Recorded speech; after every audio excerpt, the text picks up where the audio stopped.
नमस्कार मित्रों, यदि आप एक विवाहित पुरुष हैं और अपने ससुराल में रहने का सोच रहे हैं तो रुक जाइए। माना शादी या किसी पूजा के अवसर पर आपको अपनी पत्नी के घर अर्थात ससुराल में कुछ दिनों के लिए रहना ही पड़ता है। लेकिन ऐसा करना आपके जीवन में कुछ बदलाव ला सकता है। अब वो बदलाव क्या है, चलिए इसके बारे में आपको एक कथा के माध्यम से बताते हैं।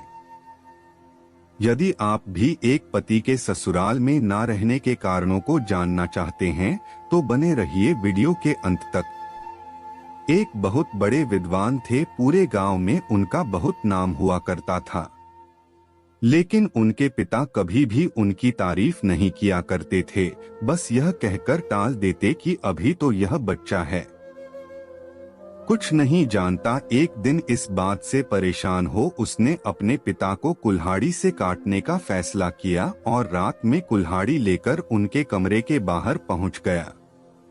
दरवाजे पर पहुंचते ही उसे अंदर से अपनी मां की आवाज आई। वह उसके पिता से इसी विषय पर बात करते हुए पूछ रही थी कि हमारा पुत्र इतना बड़ा विद्वान बन गया है।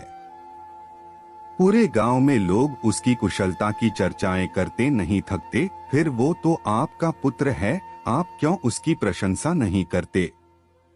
फिर उसके पिता मुस्कुराते हुए बोले, अरे भाग्यवान, मैं जानता हूँ वो बहुत कुशल है, लेकिन मैं नहीं चाहता कि उसके अंदर इस बात का थोड़ा सा भी अहंकार आए। लेकिन हाँ, पीठ पीछे उसकी बहुत तारीफ करता हूँ। यह सुनकर वो ज्ञानी पुरुष भाव विभोर हो गया और अपने पिता के चरणों में गिरकर क्षमा मांगते हुए बोला, पिताजी कृपा करके आप मुझे माफ कर दीजिए, मैं भटक गया था। अपने पिता को मारने जैसा घोर पाप का ख्याल मेरे मन में आया।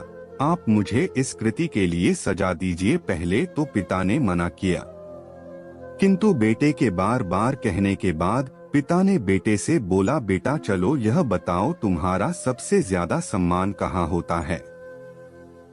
बेटे ने उत्तर दिया, पिताजी ससुराल में। तब पिताजी बोले, ठीक है, तुम अब से 6 महीने तक अपने ससुराल में ही रहोगे, यही तुम्हारी सजा है।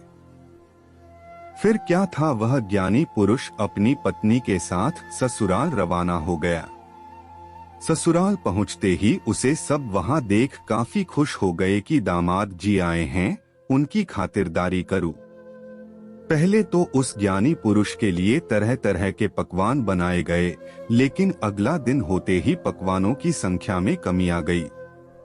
धीरे धीरे समय बीतता गया और खाने में बासी रोटियां मिलने लगी। यही नहीं, उससे ससुराल वाले गाय को चराने और गोबर उठाने जैसे काम कराने लगे। उनकी पत्नी को यह सब पसंद नहीं आया। उन्होंने आकर अपने पति से बात भी की कि इतने ज्ञानी होकर आप यह अपमान क्यों सह रहे हैं? चलिए हम अपने घर वापस चलते हैं। पर उन्होंने जाने से मना कर दिया। जाते भी कैसे, पिता को वचन जो दिया था। एक दिन की बात है, वो विद्वान व्यक्ति शांत बैठे एक श्लोक लिख रहे थे। तभी वहां उनकी पत्नी पहुंची। उन्हें देखते ही बोलने लगी, आप श्लोक बना रहे मत बनाओ, इन्हें इनका कोई अर्थ नहीं है, इनकी कोई कीमत नहीं है। तभी वो बोले, ऐसा नहीं है, मेरे एक एक शब्द की बहुत कीमत है, चाहे तो इसे आजमा लो। पति की ऐसी बात सुनकर पत्नी उस श्लोक को लेकर बाजार में बेचने निकल गई। सब वहां खाने पीने की वस्तुएं हैं, वस्त्र इत्यादि बेच रहे थे, तो वो खोज पत्र में श्लोक बेच रही थी।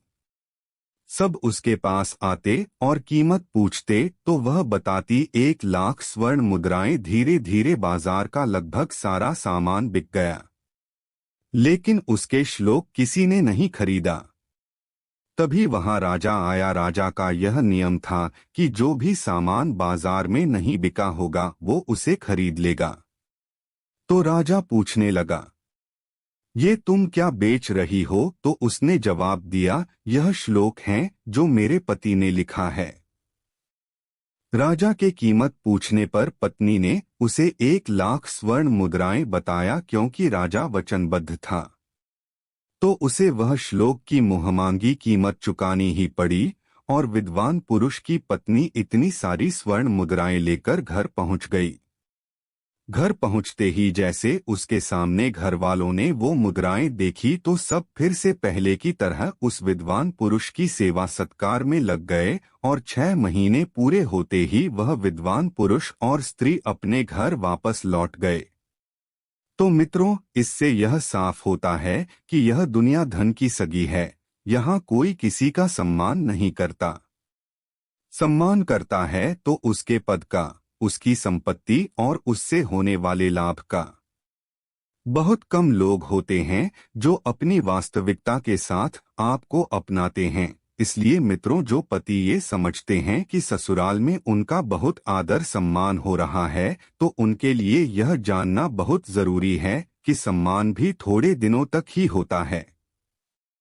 वो कहावत तो आपने सुनी होगी कि दूर के ढोल सुहाने लगते हैं, इसलिए जितनी आप दूरी बनाकर रखेंगे उतना ही सम्मान आपको मिलेगा।